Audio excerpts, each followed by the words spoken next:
जय हिंद साथियों, एक बार फिर से आपका हमारे चैनल में स्वागत है। जैसा कि आप सभी को मालूम है कि high court Allahabad high court का ग्रुप सी और डी का एग्ज़ाम 17 और 18 दिसंबर को होने वाला है। इसके दो एग्ज़ाम अर्थात ड्राइवर और स्टोनो का 11 और 12 दिसंबर को संपन्न हो चुका है। तो आज यहाँ पर इस पेपर में हम बात करेंगे। सबसे पहले ये देखेंगे कि ड्राइवर और स्टोनो के एग्ज़ाम में जो है किस किस टॉपिक से जो है प्रश्न पूछे गए थे और अंतिम 2 दिन में आपको क्या क्या पढ़ना चाहिए जिससे कि आप जो है 25 में 25 जो है हिंदी में पा सकें। और ज़्यादा कुछ आपको नहीं पढ़ना है, मात्र इतना ही पढ़ना है, इसकी भी चर्चा करेंगे। और ये चर्चा करने के बाद यहाँ पर हम एक आपको उसी पैटर्न पर जो है प्रैक्टिस सेट भी 25 क्वेश्चन का सॉल्व करवाएंगे। और साथ ही साथ यहाँ पर जो इम्पॉर्टेंट टॉपिक है यदि आप कमेंट करेंगे तो उसको अलग से पढ़ा दिया जाएगा। तो आइए शुरू करते हैं, देखते हैं बिना देर किए हुए। देखिए यहाँ पर हमने लिखा है पूरा हिंदी का। अगर ध्यान से आप देखेंगे तो दोनों का जो पेपर हुआ है स्टेनोग्राफर और ड्राइवर का, सर्वनाम से एक क्वेश्चन दोनों में पूछा गया है। अर्थात हम ये कह सकते हैं कि सर्वनाम आपको एक बार रिवीजन अवश्य कर लेना चाहिए। दोनों में यहाँ पर रिपीट हुआ है। ठीक, संज्ञा सिर्फ जो है स्टेनोग्राफर में पूछा गया है, ड्राइवर में नहीं पूछा गया है। वर्तनी दोनों में एक एक क्वेश्चन पूछा गया है। जो टॉपिक दोनों में पूछा गया है वह आपके लिए कुछ ज़्यादा ही इम्पॉर्टेंट हो जा रहा है। ठीक है, अनेक शब्दों के एक शब्द ये सिर्फ स्टेनोग्राफर में पूछा गया है। बात करें विलोम की तो यहाँ पर विलोम शब्द भी स्टोनो में 2 पूछा गया है और ड्राइवर में जो है 1 ही पूछा गया है। निपात दोनों में पूछा गया है, छोटा टॉपिक होता है, ये भी इम्पॉर्टेंट हो गया।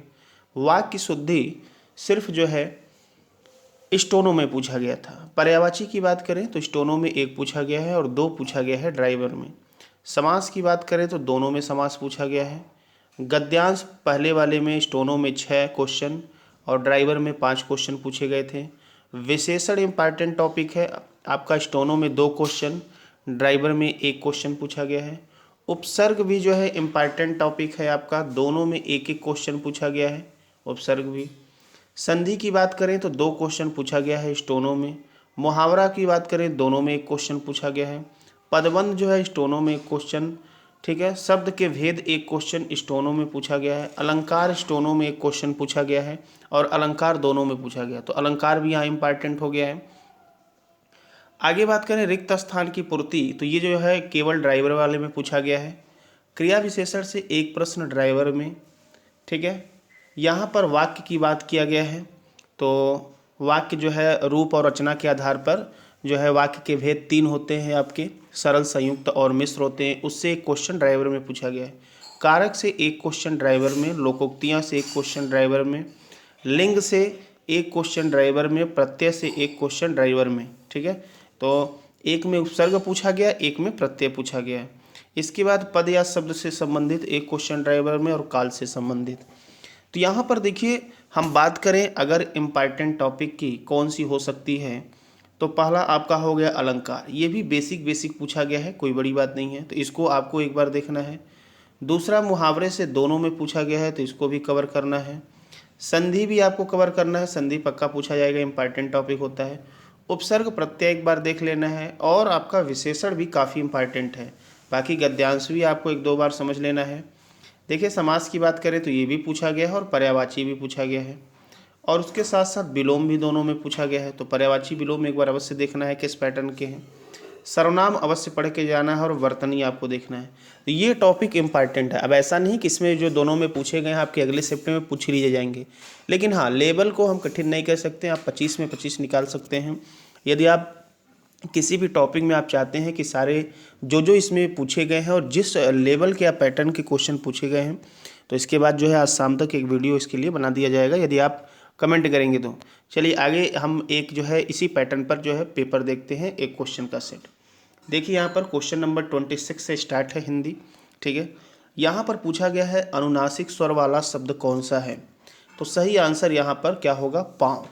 अनुनासिक उसे कहते हैं जिसके उच्चारण में श्वास जो है मुंह और नाक दोनों से निकले, अर्थात इसको बोलने में मुख और नाक दोनों का प्रयोग होता है। इसे चंद्रबिंदु कहा जाता है। ठीक है, इसे अनुनासिक कहते हैं। बाकी जो शेष आपको मंजन, अंजन और हिंदी दिख रहा है, यह अनुस्वार है। इसका उच्चारण सिर्फ नाक से होता है। ठीक है, तो इसका सही आंसर जो है सी हो जाएगा। अगला प्रश्न 27 नंबर देख लेते हैं। पूछा गया है जिन संज्ञाओं से एक ही प्रकार की वस्तुओं अथवा व्यक्तियों का बोध हो उन्हें क्या कहते हैं। तो देखिए इसका सही आंसर आपका जातिवाचक होगा। एक ही प्रकार का होता है, जैसे जानवर, कुत्ता, लड़की, देश इत्यादि, ये सारे जातिवाचक होते हैं। और सामान्यतः यदि संज्ञा के भेद की बात करें तो इसके कुल 5 भेद होते हैं। 4 भेद आपको दिख रहे हैं, व्यक्तिवाचक, जातिवाचक, भाववाचक और द्रव्यवाचक। एक कौन सा बचा? समूहवाचक। ठीक है, चलिए आगे बात कर लेते हैं। अगला प्रश्न यहाँ पर दिया गया है 28 नंबर, कार्य, कथन, व्याख्या, उद्यम, इन चारों में से कितने स्त्रीलिंग शब्द हैं, ये पूछा गया है। तो इसका सही आंसर होगा एक होगा। वो कौन सा है? व्याख्या। व्याख्या की जाती है किसी चीज़ की। ठीक है, कथन कहा जाता है, कार्य किया जाता है, उद्यम किया जाता है। तो यहाँ पर व्याख्या आपका स्त्रीलिंग है, बाकी जो शेष है वह जो है क्या है? पुल्लिंग है। तो इसका सही आंसर पहला हो जाएगा। अगला यहाँ पर खूंटी का बहुवचन पूछा गया है। तो खूंटी देखिए, यहाँ बहुवचन बनाने के लिए हम क्या करते हैं, अगर लास्ट में बड़ी की मात्रा है तो उसको छोटी की मात्रा बनाते हैं और या कर देते हैं। ठीक है, तो खूंटी का यहाँ पर सही आंसर पहला होगा, खूंटिया, जिसमें चंद्र बिंदु का प्रयोग होगा और चंद्र बिंदु को ही अनुनासिक भी कहा जाता है। अगला देखिए सर्वनाम से संबंधित ये प्रश्न है, वह आप ही चला जाएगा, आपको अंडरलाइन किया गया है, सर्वनाम के भेद की बात कर रहा है। तो यहाँ पर जो आप दिया गया है वह होगा निजवाचक सर्वनाम। ठीक है, अब देखिए आप जो होता है वह निजवाचक सर्वनाम भी होता है और आप पुरुषवाचक सर्वनाम के मध्यम पुरुषवाचक सर्वनाम होता है, जो किसी को सम्मान देने के लिए किया जाता है। ठीक है, अब यहाँ पर आप देखिए सर्वनाम के आपको 4 भेद दिख रहे हैं। ठीक है, निजवाचक, संबंधवाचक, पुरुषवाचक, निश्चयवाचक। शेष बात करें सर्वनाम के कुल कितने भेद होते हैं, तो 6 भेद होते हैं। 4 आपको ऑप्शन में दिख रहा है, 2 और जो बचा है वह होता है अनिश्चयवाचक सर्वनाम और प्रश्नवाचक सर्वनाम। लेकिन यदि सर्वनाम के संख्या की बात करें तो वो होता है 11। कौन कौन से होते हैं भाई? मैं, तू, आप, यह, वह, जो, सो, कोई, कुछ, कौन, क्या, ये जो है 11 सर्वनाम होते हैं। इसकी भी चर्चा करेंगे, फिलहाल आगे बढ़ते हैं। अगला प्रश्न यहाँ पर दिया गया है कि वहाँ भयंकर दुर्घटना हुई है, रेखांकित पद क्या है। यहाँ पर भयंकर को रेखांकित किया गया है। ठीक है, तो इसका आपका सही आंसर होगा पहला। यह जो है क्या है? विशेषण है। क्या भाई? विशेषण है। चलिए आगे बात कर लेते हैं। 32 नंबर प्रश्न की तरफ चलते हैं। देखिए 32 नंबर प्रश्न यहाँ पर दिया गया है, सभी चिट्ठियाँ डाक से भेजी गई, इसमें कर्ता पूछा गया है। तो क्या भेजी गई भाई? क्रिया किसको कर रहा है? चिट्ठी भेजी गई है। ठीक है, तो यहाँ पर आपका जो कर्ता होगा वो चिट्ठी हो जाएगा। ठीक है, कर्म क्या हो जाएगा? किससे भेजी गई? डाक से, कर्म हो जाएगा। क्रिया भेजी गई, क्रिया है ये। ठीक है, चलिए अगला जो पूछा गया है, गोबर का तत्सम रूप पूछा गया है। तो इसको गोमय कहते हैं। गोबर का जो तत्सम होता है वह होता है गोमय, या इसे गोमल भी कह सकते हैं। गो, म और ल दोनों भी कह सकते हैं। ठीक है, बाकी आगे बढ़ते हैं। अगला यहाँ पर खिचड़ी किस प्रकार का शब्द है, ये पूछा गया है। तो खिचड़ी जो है देशज होगा। इसका सही आंसर पहला हो जाएगा। खिचड़ी हो गया, चिड़िया हो गया, डिबिया हो गया, पगड़ी हो गया, लोटा हो गया, ये सारे देशज होते हैं जिसको हम आप बनाए हैं। तत्सम का मतलब तत् धन सम होता है, उसके समान, अर्थात संस्कृत का होता है। विदेशज का मतलब आपका अरबी, फारसी, अंग्रेजी, ये सारे विदेशज हो गए। और तद्भव हमारे हिंदी का होता है। आगे देखिए, तो जो वाणी द्वारा व्यक्त न किया जा सके वह क्या होता है। सही आंसर यहाँ पर सी होगा, उसे अनिर्वचनीय कहेंगे। क्या कहते हैं भाई? अनिर्वचनीय, जो वाणी द्वारा व्यक्त न किया जा सके। ठीक है, आत्म साक्षात्कार का मतलब होता है स्वयं का साक्षात्कार करना। स्वानुभूति, ठीक है, मतलब स्वयं की अनुभूति। और रहस्य तो आप जानते ही हैं। आगे देखिए, जड़ का विलोम पूछा गया है। तो देखिए जड़ का जो विलोम होगा वो चेतन होता है। क्या होता है भाई? चेतन। सही आंसर यहाँ पर डी होगा। पहला जल दिया है, इसका विलोम थल होगा। मूर्ख का विलोम यहाँ पर लिखा गया है विद्वान होगा। क्लियर। अगला देखिए, भाल का समानार्थी अर्थात पर्यायवाची पूछा गया है। तो भाल का आपका यहाँ पर जो सही आंसर समानार्थी होगा उसे मस्तक कहते हैं। ठीक है, सही आंसर यहाँ पर पहला होगा। मस्तक कहते हैं, भाल कहते हैं, ललाट कहते हैं, ये सारे इसके पर्यायवाची होते हैं। ठीक है, आगे देखिए, अगला दिया गया है बढ़ा चढ़ाकर कहना के लिए एक शब्द क्या होगा? तो यहाँ पर अतिशयोक्ति होगा। अतिशयोक्ति आपका अलंकार भी होता है। ठीक है, पहला ऑप्शन दिया गया है और देख लेते हैं। अतिवादी, अतिवादी मतलब अति धनवादी, मतलब जो बहुत बोलता हो, वाचाल कहते हैं। अत्यंत का मतलब होता है बहुत अधिक, या कह सकते हैं कि हद से ज़्यादा। अगला लिखा गया है अतिशय, अतिशय का मतलब होता है अत्यधिक। अगला प्रश्न देख लेते हैं। तन पर नहीं लगता पान खाए अलबत्ता, ये एक लोकोक्ति है, मतलब लोगों की उक्ति को लोकोक्ति कहा जाता है। इसके अर्थ को पूछा गया है, तो यहाँ पर इसका सही आंसर आपका मिलने वाला है बी, झूठा दिखावा करना। ठीक है, चलिए अगले प्रश्न की बात कर लेते हैं। 40 नंबर, यहाँ पर अपमान में आपका उपसर्ग पूछा गया है कि अपमान में कौन सा उपसर्ग होगा। तो देखिए, अपमान में आप उपसर्ग देखेंगे तो अप अधन मान बराबर अपमान होता है, अर्थात यहाँ पर अप आपका उपसर्ग है और मान जो है मूल शब्द है। अगला दिया गया है प्रत्यय युक्त शब्द बताना है। प्रत्यय देखिए किसी भी मूल शब्द के अंत में लगता है और उपसर्ग शुरुआत में अर्थात प्रारंभ में लगता है। तो यहाँ पर पूछ रहा है किसमें प्रत्यय है, तो यहाँ पर सही आंसर डी होगा, समझ अधनदार। तो इसमें जो प्रत्यय है, मूल शब्द तो समझ है लेकिन प्रत्यय जो है दार है। शेष शब्दों की बात कर लेते हैं, इसमें क्या है तो देखिए भाई, सादर दिया है तो स धन आदर, सादर, यहाँ पर उपसर्ग का प्रयोग हुआ है स। क्लियर। स्वभाव दिया है तो स्व धन अभाव होता है, तो यहाँ पर स्व उपसर्ग का प्रयोग हुआ है। और सावधान दिया गया है तो स धन अवधान होता है, यहाँ भी उपसर्ग का प्रयोग हुआ है। तो शेष शब्दों में उपसर्ग का प्रयोग हुआ है, जबकि समझदार में प्रत्यय का प्रयोग हुआ है। अगले प्रश्न की तरफ बढ़ते हैं। देखिए यहाँ पर दिया गया है कौन सा विग्रह वृद्धि संधि का उदाहरण नहीं है। तो यहाँ पर देख लीजिए, ध्यान से आप देखेंगे तो सही आंसर यहाँ पर बी बनने वाला है। सुधन अल्प बराबर स्वल्प होता है, यह जो है यड़ संधि का उदाहरण है। बाकी एक धन एक एक होगा, वन धन औषधि वन औषधि होगा, और भाव धन ऐक्य बराबर भावैक्य होगा। ये सारे आपके क्या है, वृद्धि संधि के उदाहरण हैं। बाकी सेकंड वाला जो है आपका यड़ संधि का उदाहरण है। अगला पूछा गया है कृताकृत का समास पूछा गया है। तो देखिए समास से भी प्रश्न आ रहे हैं, और कृताकृत बहुत ही मोस्ट इम्पॉर्टेंट शब्द है, काफ़ी एग्जामों में पूछा गया है और मैक्सिमम बच्चे इसमें डाउट में आ भी जाते हैं। तो कृताकृत की बात करें, कृत अधन अकृत, ये जो है अर्थात जिसको अधूरा छोड़ दिया गया हो, इसमें जो समास होगा वो होगा कर्मधारय समास। कौन सा होगा भाई, कर्मधारय। अगले प्रश्न की बात करते हैं। पीने की इच्छा क्या कहते हैं? दो चीज़ है, ध्यान से यहाँ आप नोट करते हुए चलें।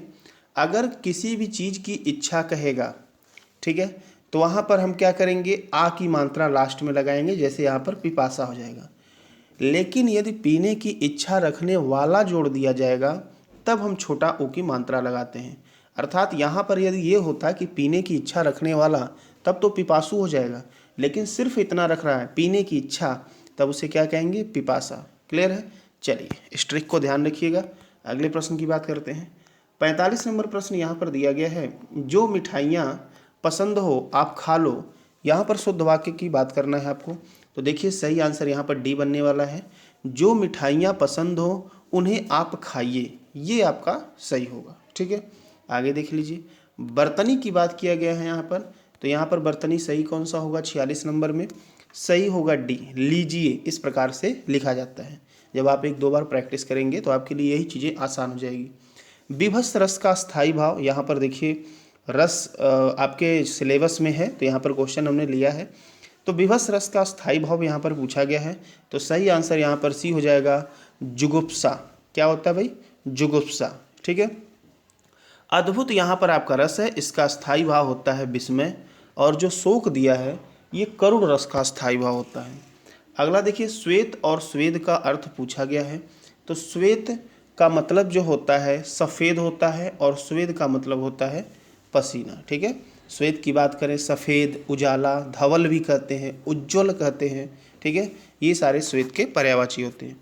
अगला क्वेश्चन देखिए, कनक कनक ते सौगुनी माँ दत्ताधिकाय, या खाए बौराय नर वा पाए बौराय। यहाँ अलंकार पूछ दिया गया है। अब देखिए कनक शब्द 2 बार इसका प्रयोग हुआ है, तो यदि किसी शब्द की पुनरावृत्ति हो और हर बार उसके अर्थ अलग अलग हो तो उस कंडीशन में वहाँ पर अलंकार जो होता है वह होता है यमक अलंकार। ठीक है भाई। अब ध्यान से सुनिए, एक बार कनक का मतलब सोना है और दूसरे कनक का मतलब होता है धतुरा। धतुरा भांग तो आप जानते ही होंगे। तो देखिए कनक कनक ते 100 गुनी, इसका मतलब ये हुआ जो कनक होता है वो कनक का 100 गुना होता है, अर्थात जो सोना है वो धतुरा का 100 गुना अधिक वैल्यूएबल होता है भाई। सोना काफ़ी महंगा होता है, धतुरा उतना महंगा नहीं होता है। मादकता अधिकार मतलब जिसके पास इन दोनों में से कुछ भी अधिक होता है वह मादक हो जाता है, अर्थात पागल हो जाता है। चाहे सोना आपके पास अधिक हो जाए, चाहे भांग धतुरा अधिक हो जाए, दोनों कंडीशन में मादकता आ जाती है। अगला दिया गया या खाए बौराए नर, एक खाने से लोग बौरा जाते हैं। क्या खाने से भाई? सोना तो खाएंगे नहीं, धतुरा खाएंगे। तो एक होता है कि धतुरा खाने से लोग बौरा जाते हैं और दूसरा होता है वाह पाए बौराए, और दूसरा पाने से लोग बौरा जाते हैं, अर्थात सोना यदि किसी को अधिक मिल जाए तो वो भी पागल पागल होकर घूमता है। तो यहाँ पर आपका जो अलंकार होने वाला है यमक अलंकार। ठीक है, इसकी भी डिटेल चर्चा करेंगे अलंकार की। अगला यहाँ पर दिया गया है भोर बिहान निशांत किसके पर्यायवाची हैं। ये पर्यायवाची पूछा गया है, सही आंसर होगा प्रभात। ठीक है, आप लोग गांव में अक्सर लोग बोलते हैं कि कोई काम करने के लिए तो बिहान करेंगे। ठीक है, तो यहाँ बिहान और भोर और इसका मतलब होता है प्रभात होता है। ठीक है भाई। इसमें और भी ऑप्शन दिया है, दिन दिन के पर्यायवाची की बात करें यदि तो दिवा होता है, दिवस होता है, वास होता है, प्रवान होता है। संध्या की बात करें तो सायंकाल कहते हैं, सांझ कहते हैं, गोधूली कहते हैं। गोधूली क्यों कहते हैं भाई? गांव में अब अभी भी है लेकिन अब थोड़ा कम हो गया है। पहले के समय में जो चरवाहे होते थे वो अपने गायों और भैंसों को ले जाते थे चराने फील्ड में। जैसे ही सूर्य डूबने वाला होता था तो वापस लेकर आते थे। तो गोधूल सांझ के टाइम को इसलिए कहते हैं कि वापस आते समय उनके पैर से जो है धूल उड़ते हुए आते थे, इसीलिए संध्या को गोधूल भी कहा जाता है। ठीक है, तो यहाँ पर देखिए हम इसकी हिंदी के आपको 25 क्वेश्चन जो है यहाँ पर आपको लगा कर दिखाए हैं बड़े ही आसान तरीके से। और यदि आप चाहते हैं कि जो जो टॉपिक पूछा गया है, जो इम्पॉर्टेंट है, उन सभी को हम एक वीडियो में कवर कर दें, जिस टाइप का प्रश्न आपके जो है ड्राइवर और स्टोनो में पूछा गया है, तो कमेंट अवश्य करें और अपने सभी ग्रुप में शेयर करें। मिलते हैं अगले वीडियो में, तब तक के लिए धन्यवाद।